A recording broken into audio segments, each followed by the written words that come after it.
കഴിഞ്ഞ ദിവസം വൈറലായ ഒരു വീഡിയോ കാണാം.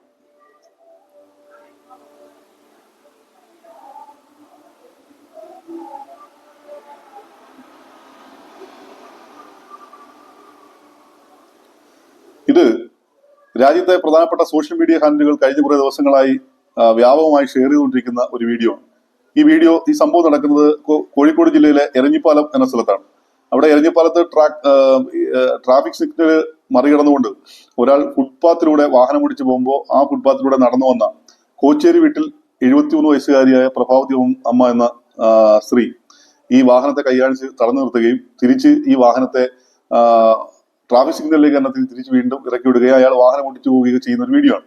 കാഷ്വലായി സ്ക്രോൾ ചെയ്ത് കളയാൻ കഴിയുന്ന ഒരു വീഡിയോ ആണ്. പക്ഷെ ഈ വീഡിയോയിലും അവരുടെ പ്രവൃത്തിയിലും ഒരു വലിയൊരു ഇഷ്യൂ ഉയർന്നു വരുന്നുണ്ട്. അതാണ് കഴിഞ്ഞൊരു 10 വർഷക്കാലമായി നമ്മുടെ നാട്ടിലെ പൗരന്മാരുടെ ഇടയിൽ പ്രചരിക്കാത്തൊരു വാക്കാണ് സിവിക് സെൻസ് അഥവാ പൗരബോധം എന്ന വാക്ക്.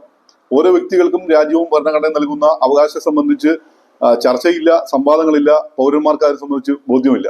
ഫുട്പാത്തിലൂടെ സ്വതന്ത്രമായി നടന്നു പോകാനുള്ള അപകടരഹിതമായ മാർഗത്തിലൂടെ നടന്നു പോകാനുള്ള അവകാശം ഒരു വ്യക്തിയുടെ സ്വാതന്ത്ര്യമാണ്. അതിന് മറികടന്നുകൊണ്ടാണ് ഈ വ്യക്തി ഈ ഫുട്പാത്തിലൂടെ വാഹനം ഓടിച്ചത്. ഇതൊരു ഒറ്റപ്പെട്ട സംഭവമല്ല. പലപ്പോഴും ട്രാഫിക് സിഗ്നലിലും മറ്റുമൊക്കെ നമ്മൾ കാണുന്നത് ഈ ഫുട്പാത്തിലൂടെയൊക്കെ അമിത വേഗതയിൽ സിഗ്നൽ നടന്നുകൊണ്ട് വ്യക്തികൾ പാസ് ചെയ്ത് പോകുന്നുണ്ട്. ഇതിനെ സംബന്ധിച്ച് മോട്ടോർ വെഹിക്കിൾ ആക്ടില് വ്യക്തമായി പറഞ്ഞിട്ടുണ്ട്. മോട്ടോർ വെഹിക്കിൾ ആക്ട് 2017 വന്ന മോട്ടോർ വെഹിക്കിൾ റെഗുലേഷൻ ആക്ടിലെ സെക്ഷൻ 39(2) സബ് ക്ലോസ് 2 പ്രകാരം ഫുട്പാത്തിലൂടെ വാഹനം ഓടിക്കുന്നത് ഒരു ക്രൈമാണ്. അതേപോലെ section 177 motor vehicle act 1988 section 177A പ്രകാരവും ഇങ്ങനെ അലക്ഷ്യമായും അമിത വേഗതയിലും വാഹനം ഓടിച്ച് സഞ്ചാരികൾക്ക് യാത്രാ തടസ്സം ഉണ്ടാക്കുന്നത് ഒരു ക്രൈമാണ്. 184 പ്രകാരം മോട്ടോർ വെഹിക്കിൾ ആക്ടിലെ സെക്ഷൻ 184 പ്രകാരവും ഇതൊരു ക്രൈമാണ്. ഇന്ത്യൻ പീനൽ കോഡിലെ സെക്ഷൻ 279 പ്രകാരവും അലക്ഷ്യമായ അമിത വേഗത്തിലും വാഹനം ഓടിക്കുന്നത് ഒരു ഗുരുതരമായ കുറ്റകൃത്യമാണ്. ഇങ്ങനെ അലക്ഷ്യമായി അമിതമായ വേഗത്തിൽ വാഹനം ഓടിച്ച് ദിനം പ്രതി ഫൈൻ അടയ്ക്കുന്ന ധാരാളം മനുഷ്യർ നമ്മുടെ ഇടയിൽ ജീവിച്ചിരിപ്പുണ്ട്. എന്നാൽ ഈ വിഷയവുമായി ബന്ധപ്പെട്ട് ഈ ഫുട്പാത്തിലെ സഞ്ചാരവുമായി ബന്ധപ്പെട്ട് ചില കേസ് ലോസ് ഉണ്ട്. അതിൽ ഏറ്റവും പ്രധാനമാണ് Alister Antony versus state of Maharashtra 2012 കേസാണ്. അതായത് ഒരാൾ വാഹനം ഓടിച്ച് പോകുമ്പോൾ ഫുട്പാത്തിലൂടെ നടന്നു പോയിക്കൊണ്ടിരുന്ന ഒരാൾക്ക് പരിക്ക് പറ്റുകയും പിന്നീട് അയാൾ മരണപ്പെടുകയും ചെയ്തു.